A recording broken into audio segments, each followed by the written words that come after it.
To change the font size to have a bigger or smaller font on Samsung Galaxy S24 Ultra, swipe down the top of the screen and then tap setting icon.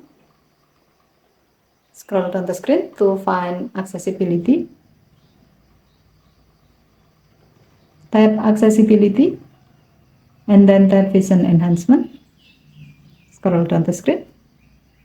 Under size and zoom section, tap font size and style. To have a bigger font so you can read what's on your screen with more easily, slide the font size adjustment bar to the right.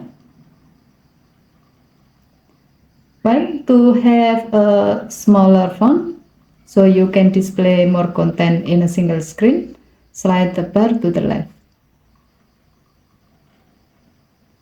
As you are adjusting the font size, you can see how the font will look like in the preview, so you can easily find the right size that will fit with your need.